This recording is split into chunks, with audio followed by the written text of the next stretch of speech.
혹시 관공서에 갔다가 그건 안 됩니다. 라거나 검토해 보겠습니다. 라는 말에 좀 답답했던 경험 다들 한 번쯤은 있으시죠? 네, 오늘은요.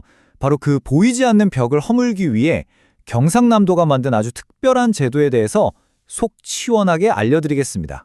그런데 말이죠. 왜 담당 공무원들은 선뜻 네, 됩니다 라고 말하기를 주저하는 걸까요? 이게 단순히 의지가 부족해서 그런 걸까요? 아닙니다. 그들이 안 된다고 말할 수밖에 없는 이 복잡한 시스템 안에 숨겨진 진짜 이유가 있거든요. 바로 이겁니다. 보세요. 시민들은 내 사업, 내 문제를 빨리 좀 해결해달라고 하는데 공무원 입장에서는 법규가 좀 애매한 거예요. 괜히 적극적으로 해석했다가 나중에 감사해서 책임질 일이 생길까봐 두려운 거죠.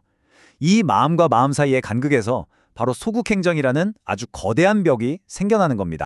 자, 그래서 오늘 우리는 이 네 가지 순서로 이야기를 풀어볼 겁니다. 도대체 그 벽의 정체는 뭐고, 그걸 어떤 열쇠로 열었는지, 그리고 그 결과는 어땠는지. 아주 흥미로울 거예요. 그럼 첫 번째, 바로 나중에라는 이름의 벽, 즉 소국행정의 딜레마에 대해 먼저 이야기해 보겠습니다. 문제의 근원을 알아야 해결책도 보이니까요. 이게 일부러 그러는 게 아니고요. 사실 구조적인 문제에 가깝습니다.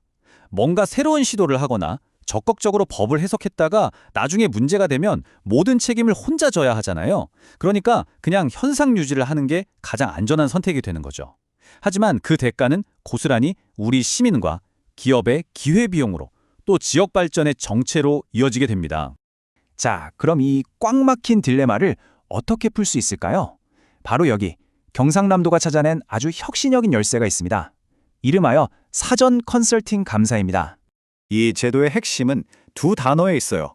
바로 사전 그리고 컨설팅. 그러니까 일이 다 터지고 나서 이거 잘못했네 하고 지적하는 감사가 아니라 일을 시작하기도 전에 그거 이렇게 하면 괜찮습니다 하고 미리 길을 열어주는 거죠. 여기서 정말 중요한 건 공무원뿐만 아니라 일반 기업이나 우리 같은 도민들도 직접 신청할 수 있다는 점입니다. 절차도 생각보다 간단해요. 내가 해결하고 싶은 문제를 신청하면 감사위원회에서 법률 검토는 물론이고 필요하면 현장까지 직접 나와서 꼼꼼하게 살펴봅니다. 그리고 한 달 안에 명확한 결론을 딱 내려주는 거죠.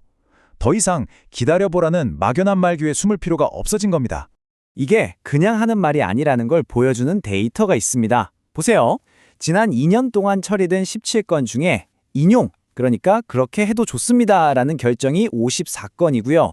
이렇게 해보면 어떨까요 하고 해결의 실마리를 준 의견 제시가 34건입니다.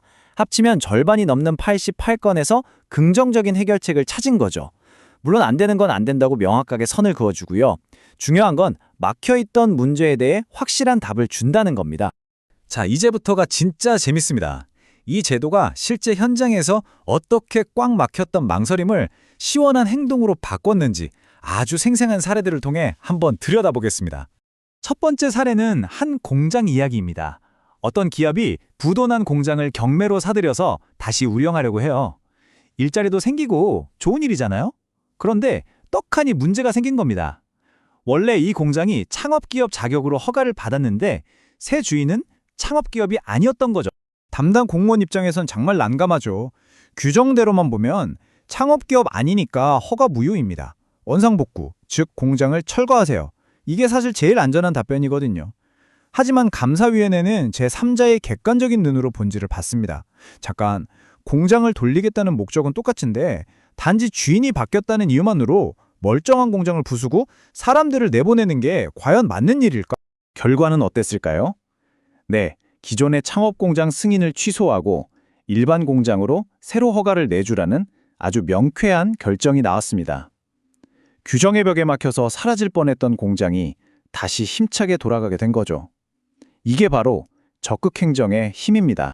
자, 다음 사례로 가볼까요? 한 농민이 보조금을 받아서 비닐하우스를 짓는데 절차를 잘 몰라서 그만 허가 없이 바닥에 콘크리트 공사를 해버린 거예요. 담당 공무원 입장에서는 원칙대로 이거 불법이니까 전부 철거하고 다시 지으세요라고 할 수밖에 없는 정말 안타까운 상황이었습니다. 하지만 감사위원회는 이번에도 핵심을 짚었습니다. 아니, 멀쩡한 걸 다 부수고 똑같이 다시 짓는 게 무슨 실익이 있습니까? 이건 그냥 행정력 낭비고 농민에게는 너무 큰 피해입니다. 차라리 지금 있는 건물을 합법화해서 농사 잘 짓게 하는 게 훨씬 합리적입니다.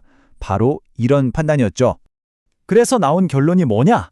바로 원상복구에 실익이 없으니 사후에 허가를 내주는 이른바 추인 허가의 길을 열어준 겁니다. 덕분에 한 농민은 막대한 손실을 피할 수 있었고 행정은 신뢰를 얻었죠. 한 학교의 급식소 사례도 아주 비슷합니다. 아이들 밥 먹일 공간이 부족해서 개발 제한 구역에 어쩔 수 없이 급식소를 증축했는데 이게 무허가였던 거죠. 담당자는 원칙대로 철거 명령을 내려야 했고요. 하지만 감사위원회는 다시 한번 본질을 봤습니다. 학생들의 복지, 그리고 예산 낭비를 막는 것이 더 큰 공익이라고 판단한 겁니다. 그래서 법에 따른 벌금, 즉 이행 강제금을 낸 후에 합법적으로 사용할 수 있도록 길을 열어줬습니다. 자, 이런 사례들을 쭉 보니 어떠세요? 이게 단순히 몇몇 민원을 해결했다. 그 이상의 큰 의미가 있습니다. 이 제도가 왜 중요한지 마지막으로 한번 짚어보겠습니다. 바로 이 숫자 172. 지난 2년 동안 이거 안 될 것 같은데 하면서 멈춰섰을지도 모를 문제가 무려 172건이나 해결의 실마리를 찾거나 시원하게 뻥 뚫렸다는 뜻입니다. 이 작은 변화가 가져온 효과는 정말 명확합니다. 문제 해결 속도가 빨라지고요. 기업과 개인의 불필요한 경제적 손실이 줄어들고 당연히 행정에 대한 신뢰는 높아지죠. 하지만 제가 생각하는 가장 중요한 변화는 이겁니다. 일단 안 된다고 말하던 문화가 어떻게 하면 되게 만들 수 있을까를 함께 고민하는 문화로 바뀌고 있다는 사실. 이 놀라운 변화는 전국적으로도 인정받아서 국무총리 표창까지 받았습니다. 박완수 경남도지사의 이 말이 이 제도의 철학을 딱 한마디로 보여주는 것 같습니다. 행정은 혼자 가는 게 아니라 결국 기업과 도민과 함께 가는 것이라는 점을 말이죠. 오늘 우리가 함께 살펴본 경상남도의 이 사례는요, 단순히 하나의 제도를 넘어서 행정이 어떻게 우리 삶에 더 가까이 다가올 수 있는지를 보여주는 아주 중요한 실마리를 제공합니다. 자, 오늘 이야기를 듣고 보니 여러분이 사는 곳에서는 어떤 불가능한 문제를 이런 방식으로 풀어볼 수 있을지 한번 상상해 보시는 건 어떨까요?